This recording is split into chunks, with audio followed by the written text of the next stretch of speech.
Hey everyone, welcome back to the RedBeard Outdoors podcast. Today being Monday, it's the gear review edition of the podcast, which I'm excited to bring gear that I've used throughout this last season, tested it out, put it through its paces the way that I like to use it, and now I can bring a review to you on it.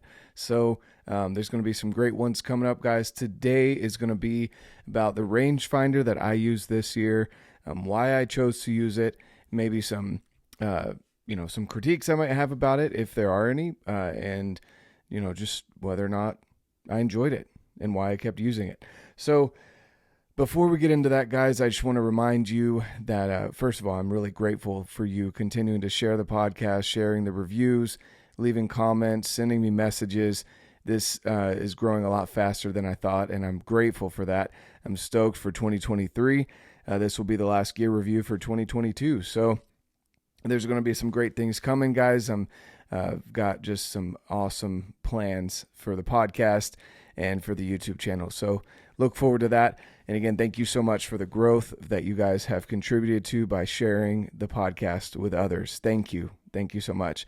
Also, of course, I'd love to have you over at RedBeard's Fit Crew. Everyone starts up in January. We've been going at RedBeard's Fit Crew all year round. But if you've got some fitness goals that you're coming up for in 2023 that you want to get accomplished, you got to get a good community behind you. And that's not always easy to find. So come join us over at RedBeard's Fit Crew, guys. I'd love to have you there. And also First Phorm Outdoors Facebook group.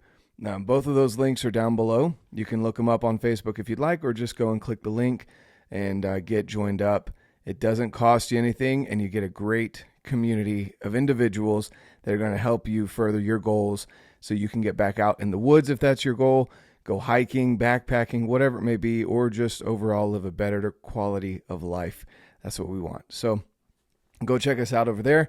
And of course, the show sponsors and affiliates, shout out to all of them. They're down below, guys. If you need any gear, and now is the time to start looking at end of year sales and things along those lines, getting stocked up for this next year so you're not waiting to the last minute to get scrambled all your stuff together. So go check out all those companies that are such great partners of the show. Now, we're going to get into the review of the rangefinder that I used this season. So, sorry, let me get this out of the pouch here. And I did end up using the bino harness, the Muley Freak bino harness. Quick shout out to that bino harness. It lasted through some nasty weather. Still looks great. You can see it's got a little bit of use to it, right? It went through some snowstorms, rainstorms, hail, and it just did awesome. Fully enclosed. Go check out my review on this bino harness on the channel. I did a review on it a couple weeks ago. All right. Now, the Bushnell Broadhead. This thing was awesome. I really, really liked using this up on the mountain. There's a couple of other rangefinders that I noticed, and I don't know if the people that were using them didn't change the battery out. I don't know, but there was sometimes when we were up on the mountain just throughout this year. So I've had it since TAC, where the other rangefinders weren't picking up items that this would pick up. Also at TAC, there were some dark targets like black bears, the wild boars, things like that if they were in the shade, there were certain other rangefinders that were not able to pick up a range on them, but this rangefinder did, the Bushnell Broadhead. So I was really impressed by, because there's moments like that where you're maybe stalking in on a bedded buck or something along those lines that they may be in the shade and you want to get a range on them. It's hard to not be able to do that and have to either take a shot like a guess, which is never a good idea, or have to wait until the animal moves or get some sun on them before you can range them. That's never something you want to have happen to you when you're in a moment maybe that you've been waiting for a while, and you don't want your equipment to fail on you. So this one never did fail at all. Any of the times I was up in the mountains, it always gave me an accurate range. The reticle on it is, you can change it, but the one that I use is the circle with the dot in the middle. It also gives you your cut chart. So, well, maybe not your cut chart, but it gives you your angle compensation, which I'll get into here in a minute. But as far as functionality is concerned, I took this out in some freezing cold temperatures, some single digit temperatures and teens. This thing never froze up on me, never fogged up on me from pulling it from the bino harness to my face. Never had an issue with this not getting a range. I always, of course, made sure there was fresh batteries in it. Tested it before I'd go out on a hunt. But guys, this thing was awesome. And like I said, I put it through some cold temperatures, some hot temperatures, and I was able to get a lot done with this rangefinder. So it's got a cool little feature here if you're interested in putting it on a tripod. That's always something that you can do. Here's the batteries down here. I like the coloration on it. It's kind of a dark green brown mixture with the carbon fiber inlay right there. It's not very grippy, and that would be, I guess, maybe one critique for me is like I like the way that it fits in my hand. Let me show you here. You can get your thumb up under there, and that little knob right there kind of hooks into your palm right there. So it's got a good grip on it. I wish it was made out of some material that maybe where excuse me, the carbon fiber is, or the carbon inlay, maybe you could put some rubberized texturing or something like that, just so it's not slipping out of your hand when your hands are cold. But other than that, it's pretty structurally sound. Like I said, I put it through some nasty stuff. I've dropped it a couple times with the lanyard, and even with the lanyard, it ended up hitting some trees and stuff. Didn't necessarily hit the ground. Yeah. Let's see, there's multiple modes. I haven't used a ton of the different modes. I would definitely check out the manual for that because there are a bunch of different modes that this rangefinder can work through. I know that there's a mode where it's like the furthest target. So sometimes when you're especially at TAC, we were able to test this out where maybe you've got kind of a curving shot where the animal is just on the other side of that curve downward on the other side of the hill and the grass is in the way. You don't want to range the grass. And so you can use the mode that says furthest target and it will range the animal rather than the grass in front of it. So I thought that was a pretty cool option as well. If you're on a steep incline or decline, which you'll notice at TAC, I was able to test that out really well. And then of course, in some of the shots or scenarios I was in this year, I was able to test that out. The big number under the reticle is line of sight distance. And then at the bottom, below that, it gives you the angle compensated distance. Me personally, I would prefer it the other way around.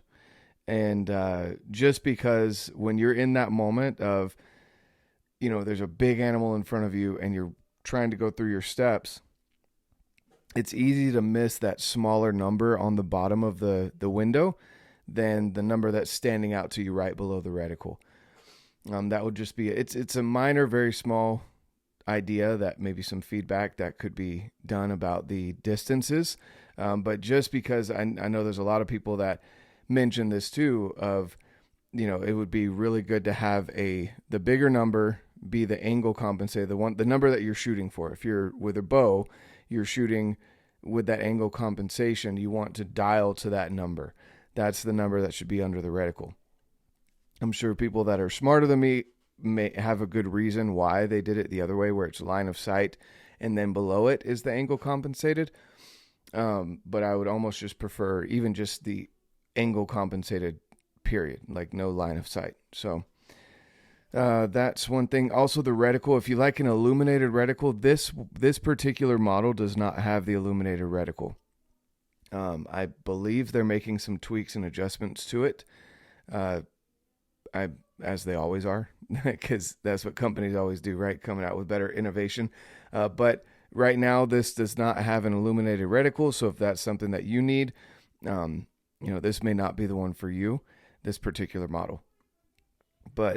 And I want to say it'll go out to 1,500 yards. I probably should have pulled the specs up before I did the review on this. But, again, guys, right now I'm 100% dedicated into archery hunting.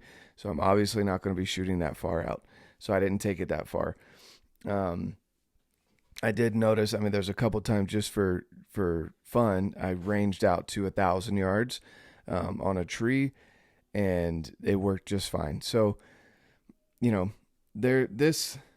this broadhead, this rangefinder, the Bushnell Broadhead, is overall the best rangefinder I've used and that I've seen this year. Now, I need to test some of the other higher end ones. There's some other, this is their top of the line version for Bushnell. I need to go try out some of their other ones, but this one is made specifically with archers in mind, hence the Broadhead name. And I love a lot of the features that this has versus other ones. Like I said, the main ones for me were, is it going to function in the cold? Is it going to fog up on me? Will it pick up dark targets without any issues, so I don't have to guess when I'm shooting, even if it is at tack and it's not a live animal? I don't want to guess. So will it pick up dark targets? Will it give me angle compensation? And I love that added feature of you can range past the grass that might be blocking an animal and might be 10 yards in front of an animal, even though it seems like it's right on their body. It could be 10 yards in front of them, and you can miss that shot because you accidentally range the grass rather than the animal behind the grass. So for all of those reasons, guys, this is the rangefinder that I will be using moving forward. I've used it all season. I will not change it unless they come out with something new and better, or those features are matched by another company's rangefinder that I'd be interested in testing out. But as of right now, the Bushnell Broadhead is going to be my rangefinder of choice. I would recommend you go and check it out at your local Bushnell dealer, or go order you one. They're really, and that's the other thing too, guys. They're not going to break the bank. They're not, $700-800 rangefinder. This is a good quality rangefinder with all those added features at a good price. So definitely go check out Bushnell Broadhead rangefinder wherever you may be. If you're listening to the podcast, of course, I'm going to leave the link down below so you can go check it out as far as what it looks like. But thanks, guys, so much for tuning into this. It's just, I absolutely love putting gear through its paces, giving you my review on it. And this rangefinder has done so much better than the one that I had previously. And I look forward to either what they're going to do in the future with this model, or, again, if I can find another rangefinder that can do all those features plus some, I'll bring that to you as well. But for now, the Bushnell Broadhead, guys, definitely go check it out, especially if you're into archery, which I imagine you are if you're following my channel. Definitely go check it out and give it a whirl. That's it for today's gear review, guys. Thank you so much again for tuning in. Hope you have an amazing rest of your Monday. Today being the day after Christmas, I really hope you enjoy time with your family. Get out there, make some memories, and definitely check out the links down below, guys, if you're needing any gear, any nutritional supplementation like multivitamin, fish oil, etc. Any of those things, go check it out down below. And leave a follow. I guess follow or subscribe if you're watching here on YouTube. And if you're listening to the podcast, go follow wherever it is that you listen so you can get alerted each time a new podcast comes up. Look forward to seeing you guys soon. Have an amazing rest of your Monday. And of course, get out, live your life, and love it.